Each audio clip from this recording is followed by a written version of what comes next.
Vamos agora adentrar a parte mais prática do nosso curso. A partir de agora você irá conhecer o formulário do PPP, que nada mais é do que a história laboral do trabalhador ao longo do tempo na empresa, considerando dados administrativos, dados de monitoramento biológico e dados de monitoramento ambiental. Todas essas informações constarão deste documento que você passa a conhecer agora. Inicialmente a gente vai dar um overview dele, uma visão geral deste documento e depois falaremos do seu preenchimento. Essas informações, ela consta do anexo 15 da Instrução Normativa 45 da Previdência de 6 de agosto de 2010.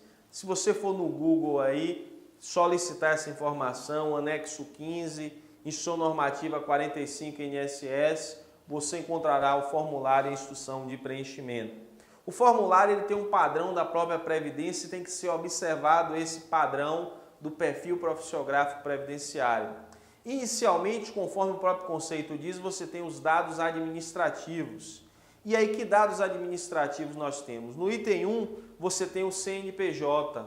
E daqui a pouco a gente vai falar sobre os detalhes de cada preenchimento. Nesse primeiro momento, eu vou apenas informar o que é cada campo e depois a gente vai falar do preenchimento. Nós temos o item 1, o CNPJ do domicílio tributário. O item 2, o nome empresarial. O item 3, o CNAE, que é a Classificação Nacional de Atividade Econômica. No item 4, o nome do trabalhador. No item 5, a questão do BR ou PDH, que se refere ao afastamento do empregado. Nós temos o NIT, o número de informação do trabalhador, a data de nascimento, o sexo feminino ou masculino, a carteira de trabalho e previdência social com o número de série e a unidade da federação, a data de admissão no item 10 e no item 11 o regime de revezamento, nada mais é do que a escala que deve ser observada, se trabalha de turno, em que turno ele trabalha. A CAT registrada, o que é CAT? A comunicação de acidente do trabalho, sempre tem um acidente, o INSS, a Previdência Social, ela tem que ser comunicada em 4 vias, esse documento deve ser, pelo menos em 4 vias, deve ser emitido este documento. Nós temos aí a data do registro da CAT, o número da CAT, e aí se repete se o trabalhador ele se acidentou mais de uma vez. No item 13, você tem a questão da lotação e atribuição por período a período, de acordo com as mudanças de função que foi ocorrendo. Lembra-se, é um documento histórico laboral, vai apresentando uma história, passo a passo do trabalhador. Por isso que a empresa tem que ter uma organização adequada, tem que ter uma base de dados adequada para acompanhar isso. E por isso que o software é importante. E aí você tem período a período, CNPJ, o setor que o trabalhador estava lotado, o cargo que ele exercia, a função que ele exercia, o CBO, a Classificação Brasileira de Ocupação, e o código GFIP, que a gente vai falar daqui a pouquinho o que é que seria esse código GFIP.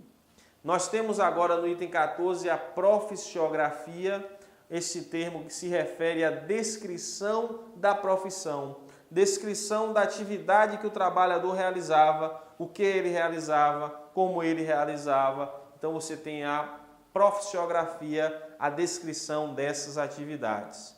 Passamos no item 15 para registros ambientais. Você sai aí do primeiro conceito de dados administrativos e o segundo ele tem informações de registros ambientais. Está lembrado o conceito? E aí, nesses registros ambientais, você tem exposição a fatores de riscos. Período a período, o período ele deve se casar com o item acima. E aí você tem o tipo de exposição, o fator de risco, itens de concentração, técnica utilizada, se existia equipamento de proteção coletiva e se esse EPC era eficaz ou não, se existia a utilização de equipamento de proteção individual, EPI, e se o EPI é eficaz ou não, e o EPI você tem que constar o número do CA, do certificado de aprovação. Todo equipamento de proteção individual, ele possui um documento chamado CA, Certificado de Aprovação, e deverá constar aí o fornecimento do CA. Note como é necessário que a empresa esteja organizada para passar todas essas informações. No item 15.9, você tem algumas questões que devem ser respondidas com sim ou não. Refere-se ao atendimento aos requisitos das NR 6 e 9 do Ministério do Trabalho e Emprego pelos EPIs informados. A NR6 ela trata de equipamento de proteção individual, EPI. A NR9 trata do Programa de Prevenção de Riscos Ambientais, PPRA. Nesta seção do PPP, o que se objetiva é verificar se houve ou não o atendimento.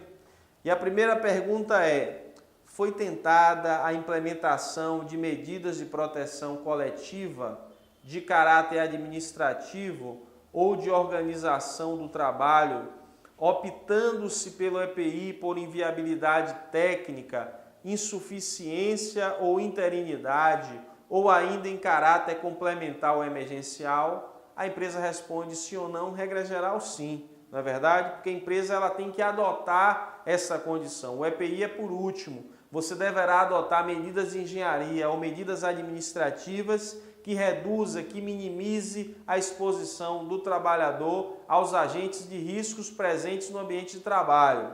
O segundo item é: foram observadas as condições de funcionamento e do uso ininterrupto do EPI ao longo do tempo, conforme a especificação técnica do fabricante, ajustada às condições de campo?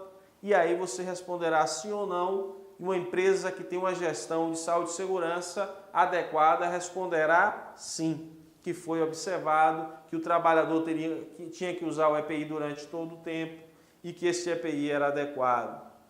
O outro item é: foi observado o prazo de validade conforme o certificado de aprovação do Ministério do Trabalho e Emprego?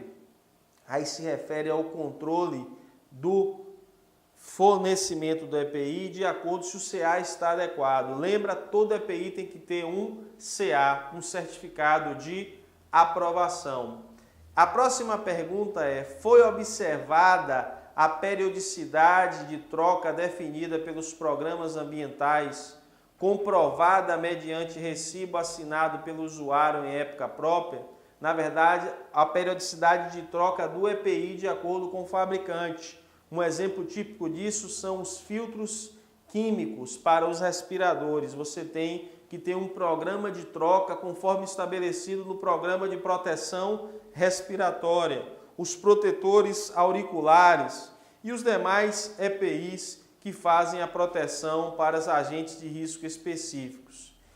E a última pergunta é se foi observada a higienização. Você tem que comprovar de alguma forma toda essa sistemática. Por que esses quesitos? Porque a legislação previdenciária, ao longo do tempo, ela foi sofrendo alterações. Entende o legislador previdenciário que a partir de, salvo engano, maio de 97, ou foi março de 97, a adoção de EPIs que atenue, que minimize, que dê uma condição de exposição abaixo do limite de tolerância, essa condição não seria mais especial, o trabalhador não teria mais direito a essa condição especial. Isso é uma visão do órgão administrativo. O judiciário, por vezes, julga diferente esse entendimento. Esse nem sempre tem sido o entendimento do judiciário. Nesse caso, a Justiça Federal, ela nem sempre entende assim. Mas se eu for fazer uma leitura gramatical da lei, é isso que quer dizer. Se eu forneço o EPI atenua, seria suficiente para o trabalhador ele não ter o direito à aposentadoria especial. Só que alguns tipos de agentes, por exemplo, o ruído, está comprovado que ele não atinge só a audição, ele inclusive pode atingir os ossos, pode ter uma condição inadequada e o uso do EPI não seria suficiente para que o trabalhador estivesse de fato ou totalmente protegido. Esse é um detalhe importante, mas a gente quer nesse momento não se ater ao aspecto jurídico, porque juridicamente é possível arguir ou questionar esse dispositivo legal. Existe jurisprudência em sentido contrário ao entendimento da legislação, de que nem todo agente de risco, só com fornecimento de EPI, ele atenua, e os períodos de tempo precisam ser considerados